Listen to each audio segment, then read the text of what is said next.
Bonjour à tous et bienvenue dans cette nouvelle interview de Studio GM Productions en partenariat avec Konata Nekoyama. Je suis votre hôte Alexandre, ou Epsilon Delta.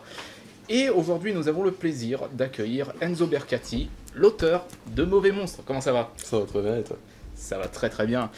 Enzo Bercati, l'auteur de Mauvais Monstres, qui est disponible déjà en 2 tomes chez notre partenaire Glénat. Est-ce que tu voudrais bien te présenter et un peu présenter Mauvais Monstres? Ouais, bien sûr. Moi du coup je m'appelle Enzo Bercati, j'ai 25 ans, je fais de la bande dessinée depuis super longtemps, mais Mauvais Monstres c'est mon premier projet du coup. C'est une histoire fantastique dans laquelle on suit Héloïse, qui évolue dans un univers en gros similaire au nôtre, sauf qu'il y a des monstres qui accompagnent chaque personnage en fait. Et Héloïse elle va se retrouver avec un mauvais monstre, qui est un monstre qui n'est pas censé exister, qui a des pouvoirs mais qui est super moche, et donc qui s'appelle... Enfin c'est un mauvais monstre quoi.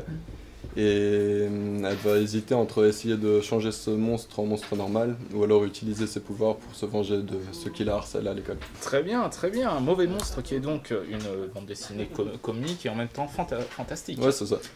C'est super. Malgré cette ère-là, il aborde beaucoup de thèmes sur l'adolescence, tels que la puberté, mais aussi la confiance en soi, je vais y arriver, et la confiance envers les autres. Comment était venue cette idée de mélanger le fantastique et ces thèmes sur l'adolescence? En fait le fantastique c'était un prétexte un peu pour pouvoir raconter tout ça. Moi c'est des thématiques que j'aime bien dans mes lectures ou... Enfin, en général. Et du coup, c'est des choses que je voulais aborder. Et en fait, le fait d'avoir un mauvais monstre, ça permettait de justifier tout ça. Et de pouvoir créer ce rapport entre les personnages.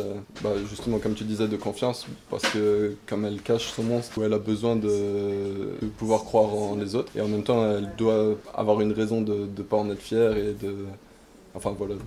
Parlons de maintenant l'héroïne de la BD, Héloïse, parce que c'est un personnage qui est très renfermé au début. Au fil du tome, enfin au fil des premiers et deuxième tomes, elle commence à s'ouvrir et à faire des choses qu'elle ne ferait pas vraiment d'habitude. Qu'est-ce que tu as le plus apprécié en créant ce personnage? En fait, moi j'aime bien partir d'un personnage qui a des défauts. Déjà parce que ça le rend plus crédible. Enfin, je trouve qu'on peut plus facilement s'identifier si c'est pas qu'un personnage qui a des qualités. Mais surtout ça permet de le faire évoluer, et moi je trouve ça intéressant de ne pas rester avec un personnage qui stagne en fait, alors même si elle a des traits de caractère qui vont rester au fil des thèmes, j'aime bien l'idée qu'on reste pas sur le postulat de base quoi. Plus ça permet l'humour aussi, enfin je pense qu'il y a pas mal de gags qui fonctionnent parce que justement elle est très négative, assez... enfin ouais c'est une rageuse un peu... Négative, très renfermée, même un peu...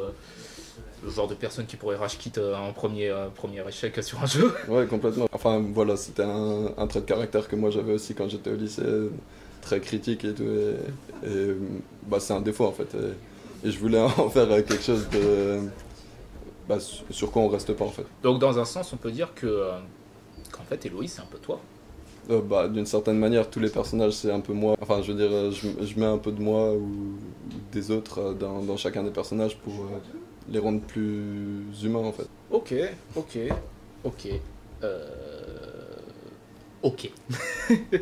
Pour continuer un petit peu sur le côté personnel de la BD, sachant que tu viens de Baldersheim, qui est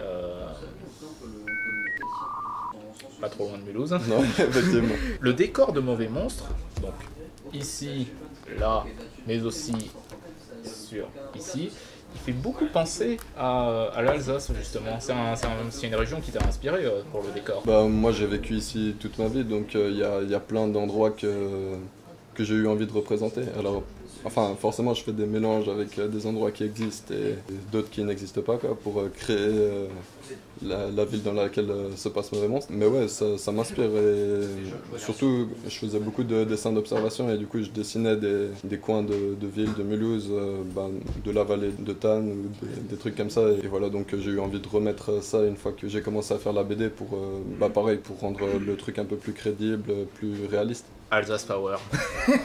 Enfin, comme c'est ta première bande dessinée, c'était quoi le challenge en fait derrière sa réalisation? Je pense que le plus dur c'était de rester constant et d'arriver à finir l'album, parce que surtout que le projet fait 80 pages. Chaque fois que j'en finissais une, je me disais bon là il m'en reste 70, là il m'en reste 69. Okay. Et c'est assez éprouvant en fait sur le long terme, et c'est la première fois que je fais un projet aussi long. En général Enfin, même si j'ai déjà fait de la bande dessinée, c'était pas aussi abouti et ça me prenait pas autant de temps par page. Et surtout, bah, je devais pas travailler toute l'année uniquement là-dessus, quoi. Donc en fait, tu as un peu jonglé entre la création de la BD et d'autres choses. Ouais, j'essayais aussi de... Bah, je faisais des travaux de commande aussi parce que c'est alimentaire, c'est plus facile de vivre de ça, quoi. Mais ouais, effectivement, c'est dur de rester que là-dessus. Pour le moment, Mauvais Monstre est prévu en combien de tomes? J'ai signé pour le 3e, Ok. mais je suis pas du tout sûr que la suite pourra voir le jour. En fait, ça va dépendre, ouais, j'imagine, du public. Ouais, du public. Et justement, en parlant de public, est-ce que tu as un message à leur retransmettre justement pour déjà la sortie des 2 premiers tomes de Mauvais Monstre, mais aussi pour la suite? Je dirais achetez-les du coup. Mauvais Monstre, disponible encore une fois chez Glénat, donc dans tous vos libraires, la FNAC, Canal BD et autres. Toute l'association Studio JM Productions vous la recommande, ainsi que la rédaction Konata Mikoyama. Merci de nous avoir suivis pour cette petite interview, et sur ce, on vous dit à la prochaine. Ciao.